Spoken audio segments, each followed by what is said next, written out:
On the pavement, in Festive Road, a group of children were playing cowboys and Indians.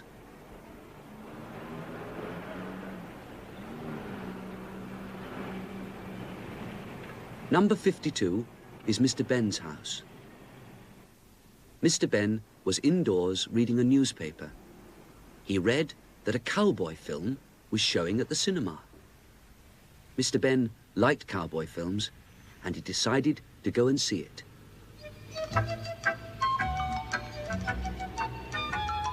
When he reached the cinema, he saw a long queue of people waiting to go in. What a crowd, thought Mr. Benn. I'll never get in to see the film. Never mind, I'll be a cowboy. I'll go to that special costume shop.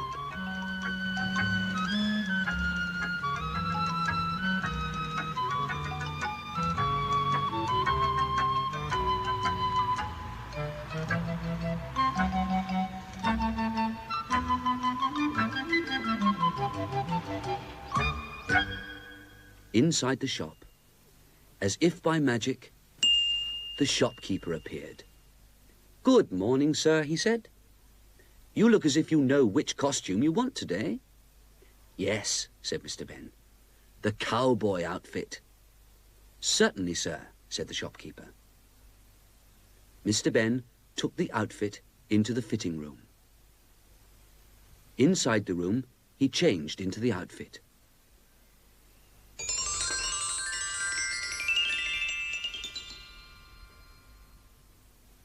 Looked at himself in the mirror as he usually did, and then went through the door that could lead to an adventure. Outside, Mr. Benn found himself in a rocky landscape. From behind a large pile of rocks, he could see little clouds of smoke. He went over to the pile of rocks, climbed up, and peeped over the top. The smoke was coming from a fire. A red Indian was waving a blanket so that the smoke from the fire made different patterns. Smoke signals, thought Mr. Benn, and he looked to see who the Indian was signaling to. In the distance, he saw a town of wooden houses. A cowboy town, thought Mr. Benn. I don't expect the Indian is signaling to them. Then he saw some more little clouds of smoke. They came from a group of Indian tents. Wigwams, the Indians called them. Mr. Benn decided to have a closer look. When he reached the village, he kept out of sight behind one of the wigwams. He could hear the sound of drums. Carefully, he looked to see what was happening. He saw a group of Indians dancing round a pole, a totem pole. The totem pole was carved and brightly painted. Mr. Benn looked at it carefully. It was the first one he'd ever seen. Redskins, Redskins will beat the Cowboys today. We'll beat the Cowboys today. The Indians were shouting as they danced. Redskins will beat the Cowboys today. We'll beat the Cowboys today. Redskins, Redskins will beat the Cowboys today. Redskins, Redskins. A war dance, thought Mr. Benn. I must warn the cowboys in the town. Beat the Cowboys today. Redskins, Redskins, Redskins will beat the Cowboys today. Nearby were some horses.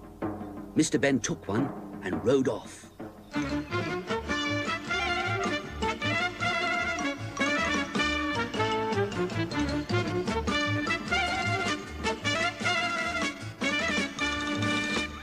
In the town, Mr. Benn fired his gun to attract attention.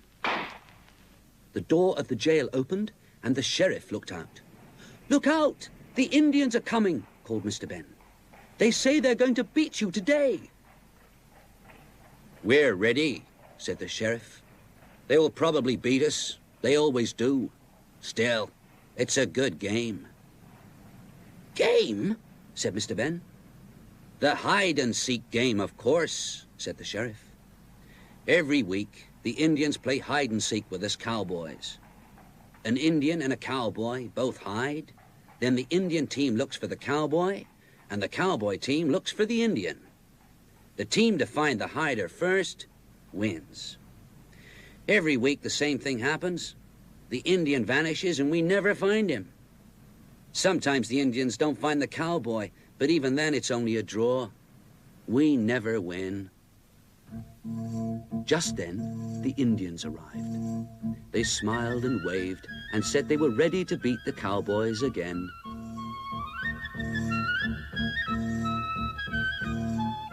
"May I play?" asked Mr. Benn. "Sure," said the sheriff. "You can be the man to run off and hide." The two teams lined up opposite each other. At one end stood the Indian chief and the sheriff. They were the judges. At the other end stood Mr. Benn and the Indian who was going to hide. "Ready," called the sheriff. Both teams knelt down and closed their eyes. "Go," said the chief, and Mr. Benn and the Indian ran off to hide. The sheriff and the chief began counting. 1, 2, 3, 4, 5, 6, 7, 8, 9, 10, 11, 12, 13, 14, 15, 16.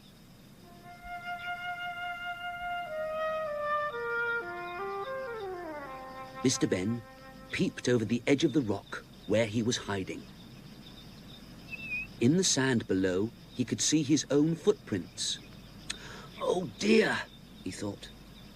"Anyone could follow those and find me easily. I must find somewhere else to hide." He looked around.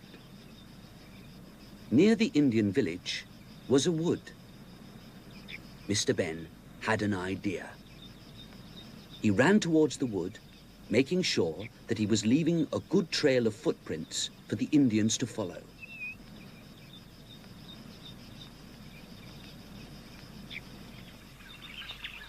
When he reached the wood, he climbed into a tree. Mr. Benn's idea was to cross the wood by moving from tree to tree along the branches, so that he wouldn't leave any footprints on the ground for the Indians to follow.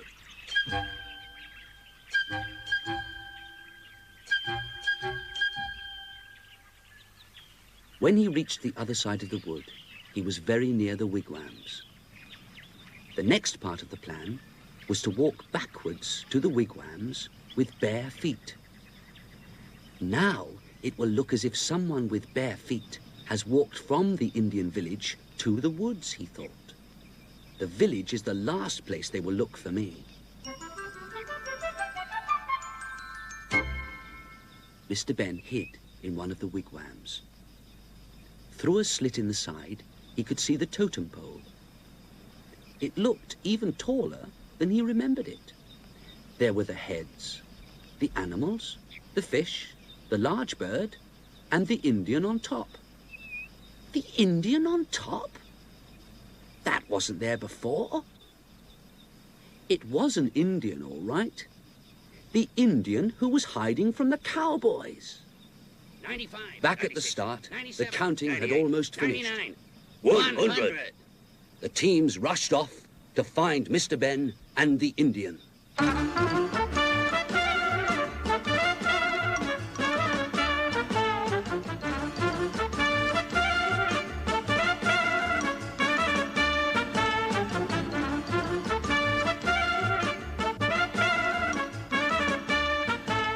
The Indians easily followed Mr. Benn's footprints to the wood.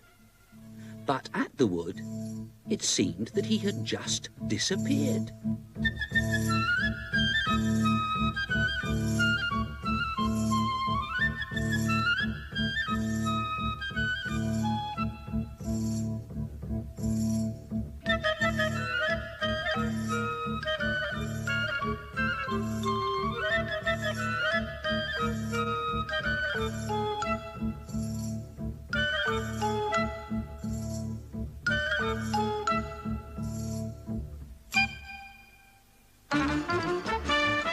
Meanwhile, the cowboys had followed the Indian to the village, but they just couldn't find him anywhere.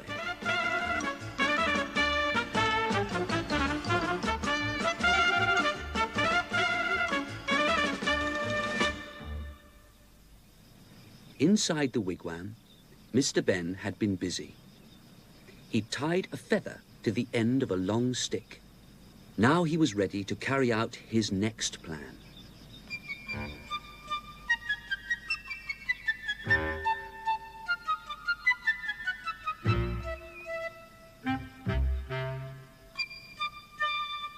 Suddenly, from above the cowboys, came a laugh. The cowboys looked up and shouted with delight. They had found the Indian.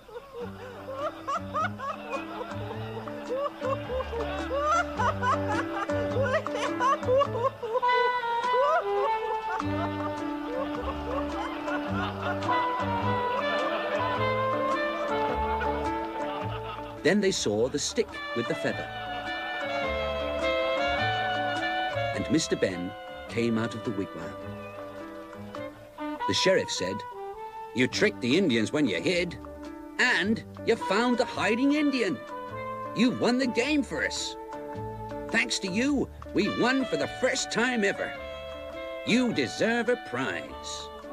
And he gave Mr. Benn his badge. And when Mr. Benn asked the Indians if they would do their dance for him, even they were happy.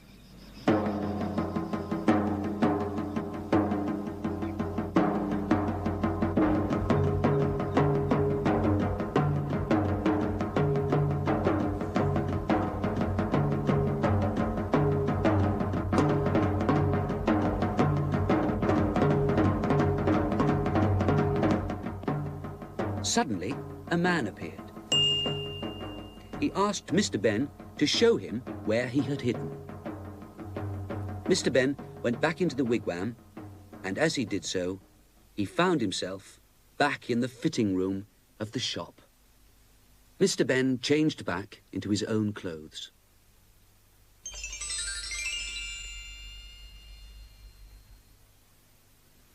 He went back into the shop and returned the cowboy outfit. "Thank you," he said to the shopkeeper. "May I keep the sheriff's badge?" "Of course you may, sir. You earned it," said the shopkeeper. Back in Festive Road, the children were now playing hide and seek.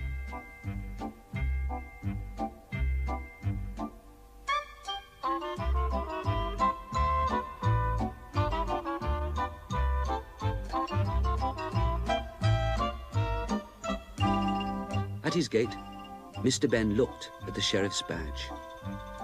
He wouldn't forget that game as long as he had the badge to remind him.